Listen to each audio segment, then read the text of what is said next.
Saúl y David son dos figuras unidas y contrapuestas. Saúl es el primer rey de Israel.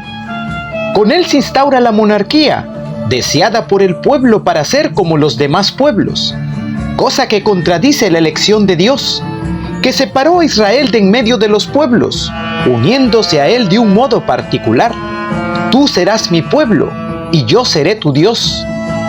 Pero el pueblo quiere ser como los demás pueblos. Se han cansado de ser distintos. Es pesado ser diferente. Ser el pueblo elegido, separado, consagrado a Dios, con una misión para los otros pueblos. Es maravilloso, pero la diferencia pesa, cansa. Ser como los demás no es muy sublime, pero es cómodo. Es la tentación. En Ramá, Samuel y los representantes del pueblo se enfrentan en una dramática discusión. Mira, tú eres ya viejo. Nómbranos un rey que nos gobierne, como se hace en todas las naciones. Samuel se disgustó con ellos y les replicó: ¿Ya habéis olvidado la palabra de Gedeón, cuando el pueblo quiso aclamarlo como rey, diciéndole: tú serás nuestro jefe, y después tu hijo y tu nieto, pues nos has salvado de las madianitas? ¿Y qué es lo que Gedeón respondió? Ni yo ni mi hijo seremos vuestro jefe es el Señor. Como los ancianos insistían en su petición, Samuel les recordó la fábula de los árboles que quisieron elegirse un rey. Escuchadme. Una vez los árboles se pusieron en camino para elegirse un rey. Dijeron al olivo: sé tú nuestro rey. Pero el olivo les dijo: y voy a renunciar a mi aceite, con el que son honrados los dioses y los hombres, para ir a mecerme sobre los árboles. Entonces dijeron a la higuera: ven tú a ser nuestro rey. Pero la higuera les respondió: ¿y voy a dejar la dulzura de mi fruto sabroso para ir a mecerme sobre los árboles? Dijeron entonces a la vid: ven a ser nuestro rey. Pero la vid replicó: ¿y voy a dejar mi mosto, que alegra a dioses y hombres, para irme a mecer sobre los árboles? Entonces dijeron todos a la zarza: ven a ser nuestro rey. Y les dijo la zarza: si de veras queréis ungirme rey vuestro, venid a cobijaros bajo mi sombra. Y si no, salga fuego de la zarza y devore los cedros del Líbano. Pero si no habían entendido el apólogo, Samuel añadió la moraleja: estos son los derechos del rey que os regirá. A vuestros hijos los llevará para enrolarlos en sus destacamentos de carros y caballería, y para que corran delante de su carroza. Los empleará como aradores de su campo y segadores de su cosecha. A vuestras hijas se las llevará como perfumistas, cocineras y panaderas. Vuestros campos, viñas y los mejores olivares os lo quitará para dárselo a sus servidores. De vuestro grano y de vuestras viñas os exigirá el diezmo. A vuestros criados y criadas, vuestros mejores bueyes y burros, se los llevará para él. De vuestros rebaños os exigirá el diezmo, y vosotros mismos seréis sus esclavos. El rey es la peligrosa zarza que devora a cuantos se acogen a su sombra. Samuel, el profeta de Dios, se opone visceralmente a la monarquía, calificándola de idolatría. Pero Dios, en su fidelidad a la elección de Israel, mantiene su alianza y transforma el pecado del pueblo en bendición.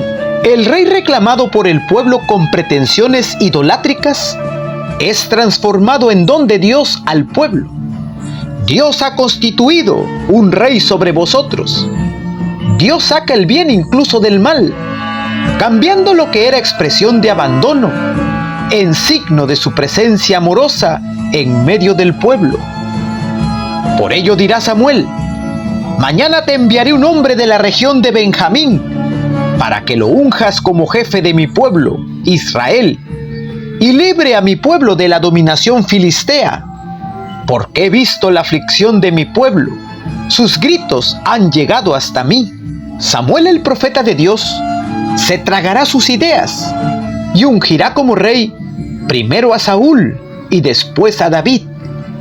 Los profetas que suceden a Samuel vivirán siempre esta misma tensión interior. ¿No es Dios nuestro rey? ¿Para qué queremos otro rey en su lugar? Los salmos superan la tensión exaltando al rey futuro, el Mesías, el rey salvador. David, el rey pastor, encarna ya en figura al rey Mesías, potente en su pequeñez, inocente perseguido, exaltado a través de la persecución y el sufrimiento, siempre fiel a Dios que le ha elegido. De todos modos, aceptada la petición del pueblo, Samuel unge rey a Saúl, que entra en escena con toda solemnidad, como sobre un palco. Saúl es descendiente de la tribu de Benjamín, la más pequeña de las tribus de Israel, y que poco a poco ha sido casi eliminada por el grave delito de Gibea. Saúl aparece en una ambientación de simpleza aldeana. Está en el campo buscando unas borricas perdidas. Se encuentra con unas aguadoras. El profeta le ofrece el pernil en la comida y una estera para dormir en la azotea. Pero el retrato de Saúl es majestuoso. Su presencia llena el escenario. Incluso cuando derrotado, cae por tierra. Había un hombre de Loma de Benjamín llamado Quis, hijo de Abiel, de Seror, de Becorá, de Afiaf, benjaminita de buena posición. Tenía un hijo que se llamaba Saúl, un joven alto y apuesto. Nadie entre los israelitas le superaba en gallardía. Sobresalía por encima de todos, de los hombros arriba. Cuando Samuel, que subía a la colina de Suf, se encontró con Saúl, reconoció en él al designado. Este es sin duda el hombre que regirá a Israel. Samuel invitó a Saúl a comer en su casa, donde le preparó alojamiento. Al despuntar el sol, Samuel acompañó a Saúl a las afueras del pueblo. Tomó el cuerno de aceite y lo derramó sobre la cabeza de Saúl y le besó diciendo: el Señor te unge como jefe de su heredad, de su pueblo Israel. Tú gobernarás al pueblo del Señor, tú lo salvarás de sus enemigos. Tras esta unción en las afueras del pueblo, al amparo del alba, sin testigo alguno, Samuel convocó al pueblo en Mizpá. Sacó a Saúl de su escondite, lo puso en medio del pueblo y dijo a los israelitas: ¿veis al que ha elegido Yahvé? No hay otro como él en todo el pueblo. Y el pueblo lo aclamó: ¡viva el rey! Y Samuel, cumplida su tarea, despidió al pueblo.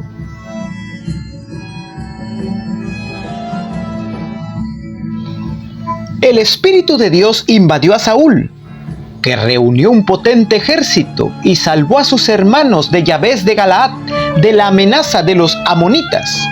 El pueblo, tras esta primera victoria, coronó solemnemente como rey a Saúl en Gilgal.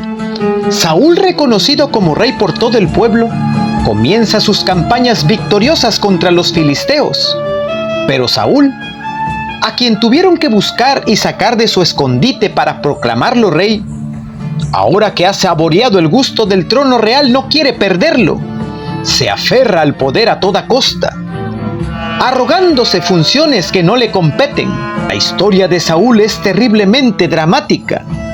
Constituido rey contra su deseo, se siente seducido por la enfermedad del poder. Ante la amenaza de los filisteos, concentrados para combatir a Israel con un ejército tan numeroso como la arena de las orillas del mar, los hombres de Israel se vieron en peligro y comenzaron a esconderse en las cavernas, en las hendiduras de las peñas y hasta en las cisternas. En medio de esta desbandada, Saúl se siente cada vez más solo, esperando en Dios que no le responde y aguardando al profeta que no llega. En su miedo a ser completamente abandonado por el pueblo, llega a ejercer hasta la función sacerdotal, ofreciendo holocaustos y sacrificios, lo que provoca el primer reproche airado de Samuel. ¿Qué has hecho? Saúl mismo se condena a sí mismo, tratando de dar las razones de su actuación. Ha buscado la salvación en Dios, pero actuando por su cuenta, sin obedecer a Dios y a su profeta. Se arroga para defender su poder, el ministerio sacerdotal. Como vi que el ejército me abandonaba y se desbandaba, y que tú no venías en el plazo fijado, y que los filisteos estaban ya concentrados, me dije: ahora los filisteos van a bajar contra mí a Gilgal, y no he apaciguado a Yahvé. Entonces me he visto obligado a ofrecer el holocausto. Saúl le replica: te has portado como un necio. Si te hubieras mantenido fiel a Yahvé, Él habría afianzado tu reino para siempre sobre Israel, pero ahora tu reino no se mantendrá. Yahvé se ha buscado un hombre según su corazón que te reemplazará. Y Samuel se alejó hacia Gilgal siguiendo su camino. Pero Samuel volverá de nuevo a enfrentarse con Saúl y a anunciarle el rechazo definitivo de parte de Dios. Se repite de nuevo la historia. Saúl, el rey sin discernimiento, pretende dar culto a Dios desobedeciéndolo. Enfautuado por el poder que no quiere perder, se glorifica a sí mismo y condesciende con el pueblo para buscar un aplauso, aunque sea oponiéndose a la palabra de Dios. Samuel, pasado algún tiempo, se presentó y dijo a Saúl: el Señor me envió para ungirte rey de su pueblo, Israel. Por tanto, escucha las palabras del Señor que te dice: voy a tomar cuentas a Amalec de lo que hizo Dios contra Israel, cortándole el camino cuando subía de Egipto. Ahora ve y atácalo. Entrega al exterminio todo lo que posee, toros y ovejas, camellos y asnos, y a él no le perdones la vida. Amalec es la expresión del mal, y Dios quiere erradicarlo de la tierra. La palabra de Dios a Samuel es clara y perentoria, pero Saúl es un necio, como le llama Samuel, ni escucha ni entiende. Dios entrega en sus manos a Amalec, pero Saúl pone su razón por encima de la palabra de Dios y trata de complacer al pueblo y a Dios, buscando un compromiso entre Dios que le ha elegido y el pueblo que le ha aclamado. Perdona la vida de Agag, rey de Amalec, a las mejores ovejas y vacas, al ganado bien cebado, a los corderos y a todo lo que valía la pena sin querer exterminarlo. En cambio, exterminó lo que no valía nada. Entonces le fue dirigida a Samuel esta palabra de Dios: me arrepiento de haber constituido rey a Saúl, porque se ha apartado de mí y no ha seguido mi palabra. Samuel se conmovió y estuvo clamando a Yahvé toda la noche. Por la mañana temprano se levantó Samuel y fue a buscar a Saúl. Cuando Saúl le vio ante sí, le dijo: el Señor te bendiga, ya he cumplido la orden del Señor. El orgullo le ha hecho inconsciente e insensato, creyendo que puede eludir el juicio del Señor. Pero Samuel, con ira mezclada de ironía, le preguntó: ¿y qué son esos balidos que oigo y esos mugidos que siento? Saúl contestó: los han traído de Amalec. El pueblo ha dejado con vida a las mejores ovejas y vacas para ofrecerlas en sacrificio a Yahvé tu Dios. Pero Samuel le replicó: ¿cómo a Yahvé mi Dios? ¿Es que no es el tuyo y el del pueblo? Sí, lo es, y en cuanto al resto lo hemos exterminado. Basta ya y deje que te anuncie lo que Yahvé me ha revelado esta noche.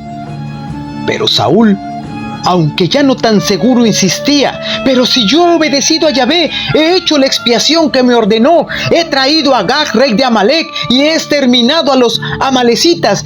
Del botín, el pueblo ha tomado el ganado mayor y menor, lo mejor del anatema, para sacrificarlo a Yahvé tu Dios en Gilgal. Saúl, hipócrita, se atribuye así los actos de obediencia, y descarga sobre el pueblo la culpa de las transgresiones. Pero Samuel no se deja engañar y le replica: ¿acaso se complace Yahvé en los holocaustos y sacrificios, como en la obediencia a la palabra de Yahvé? Mejor es obedecer que sacrificar, mejor la docilidad que la grasa de los carneros. Pecado de adivinos es la rebeldía, crimen de idolatría es la obstinación.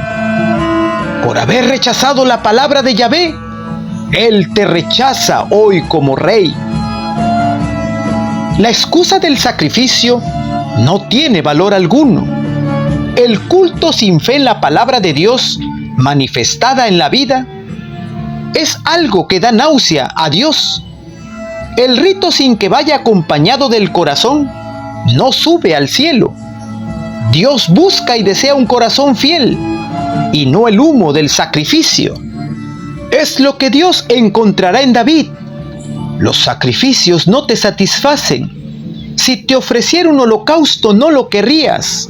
Mi sacrificio es un espíritu quebrantado, un corazón quebrantado y humillado.